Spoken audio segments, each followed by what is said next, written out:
very early Tuesday morning. Simon and Thomas did not get back to Capernaum until well after dark, owing to the fact that their route took them close to a compound reserved for people with leprosy. On their way, they met a young woman whose face was horribly disfigured by that dreaded disease. She was returning from a visit to her hometown, where she had stood at a distance and watched her own children at play. The woman broke into uncontrollable tears when she told the two disciples of how one of the other children had spotted her and pointed her out, and how a group of boys had then set upon her son, mocking him for the hideous state of his mother.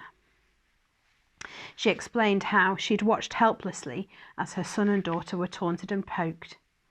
Finally, she described, in between barely controllable sobs, how her 10-year-old daughter had walked over to her and shouted, "I hate you. Why did you have to come back and make things even worse? It's all your fault."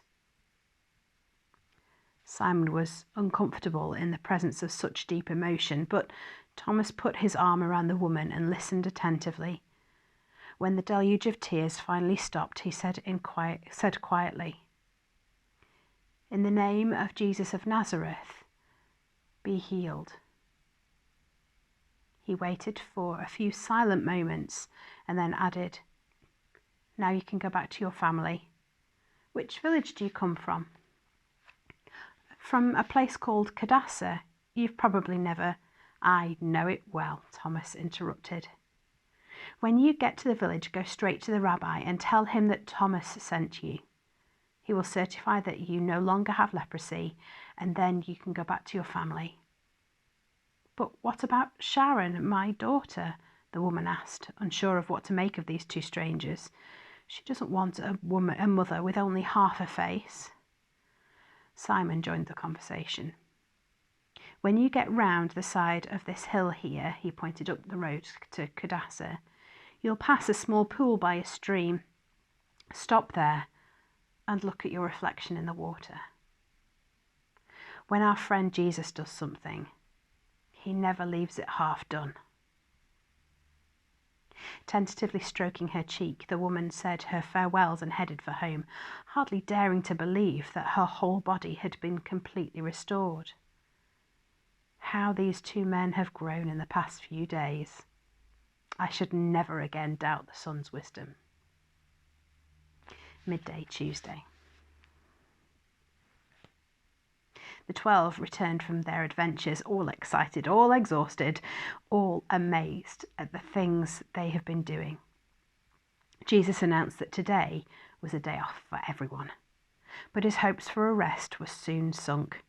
Surprisingly early, the little village of Capernaum began to fill up with Galileans, so impressed with the work of Jesus' disciples that they wanted to see for themselves.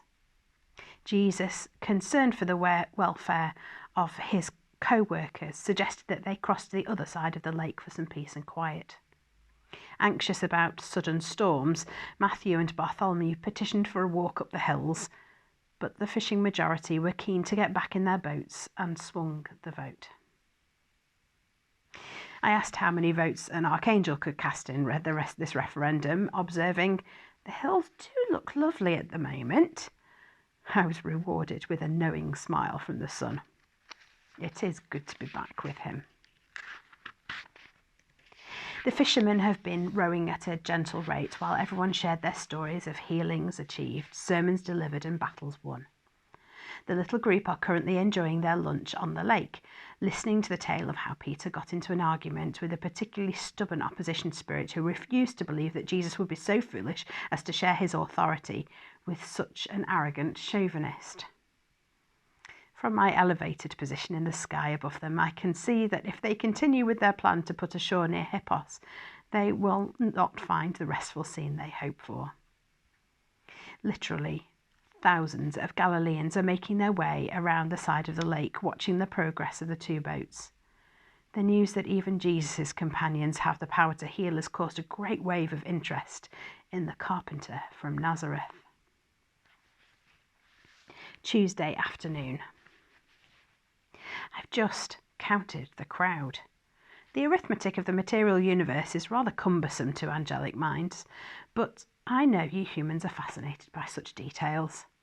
There are 5,763 people packed around Jesus, all caught up in a whirl of enthusiasm and all quietly hoping that they too will be entrusted with the authority to heal sick people and raise dead ones.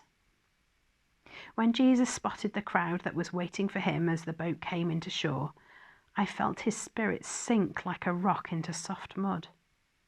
Any other man or woman would have turned their boat back out onto the lake and pretended they'd not seen the assembled masses. Not Jesus. With the unquenchable love that he shares with his Father, he was filled with sadness that they should be so confused about their lives. The image that formed in his mind was of a vast flock of sheep wandering across a barren wilderness because they had no shepherd. He immediately chose to feed them with stories of his Father's love, all with a strong sheep theme. We have had the lost sheep, the good shepherd, the sheep and the goats, among others. It is remarkable what meaning he can find in such stupid creatures. Late Tuesday afternoon. As the afternoon progressed, Jesus has worked his way around the huge assembly, telling the same stories to different sections of the crowd. As the hours have passed, nobody has set back home. Indeed, more have arrived, notably a posse of rabbis and synagogue leaders from various villages. The total is now 5,824, including children and babies.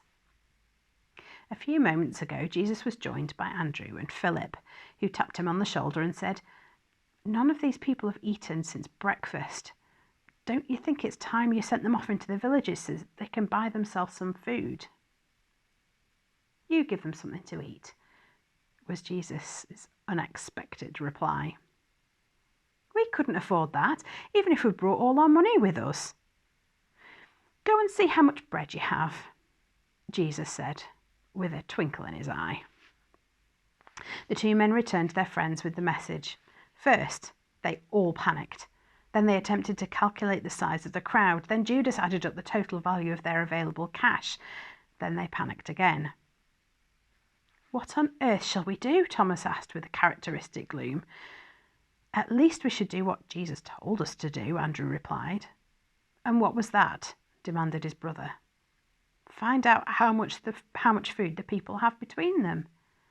The 12 spread out among the people, calling out, "Has anyone got any food we could share around?" Most replied, We never brought any because we didn't expect you to drag us all the way here." Those who had been better prepared said, "It's long gone, sorry."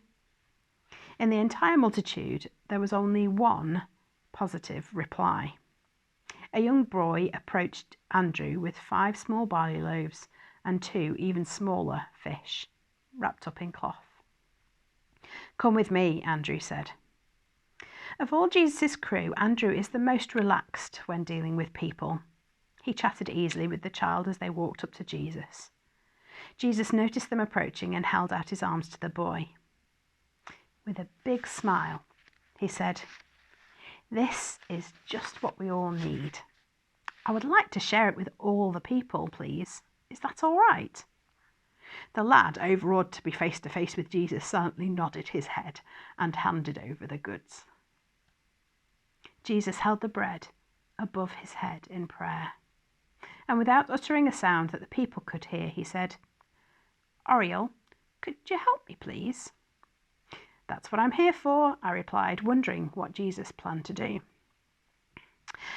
"You were with me when we created the universe," he said.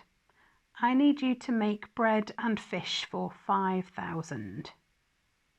Actually, there's 5,000. Oh, never mind that. But the universe took us ages." "Well, you got plenty of practice, didn't you?" Jesus replied. "My people are hungry and I must feed them. Here's some bread and fish to work on. Copy this." And with that, he broke the little boy's supper into pieces and started to distribute them to his followers. I grabbed a couple of crumbs that had fallen to the ground and began to knit together the necessary atoms and molecules to match the recipe. It's a process that is relatively straightforward, but there was no way that I could work fast enough. A more drastic solution was needed. Every human, man, woman, and child has an angel allotted to look after them and defend them from spiritual harm. These angels work extremely hard for their charges, and it is the usual practice for angels like myself on special assignments to leave them to get on with their task. Today was an exception. I gave a great shout and called the whole lot to me, all 5,824 of them. In a matter of earth seconds, I had a series of production lines in action. Some were gathering the necessary atoms, others were stitching them together, still others were delivering the newly manufactured bread and fish into the hands of Jesus' trusty helpers. It was utter chaos, but somehow we managed to match our supply to the disciples' demand. Within about an hour, we'd fed the entire crowd, and group by group they returned to their homes, taking their guardian angels with them. I have to admit that when the disciples gathered up 12 fish baskets full of leftovers, some of the abandoned fish and bread was completely inedible. Bartholomew found a small loaf that was constructed entirely out of fish flesh, with a crust made of scales. He called his companions over to witness the monstrosity, but as soon as his head was turned, I rolled it down the hillside into the lake. Just after it had safely plopped into the water, the sun called me. Oriel, my friend, you did an excellent job. You didn't see what Bartholomew just found, I replied.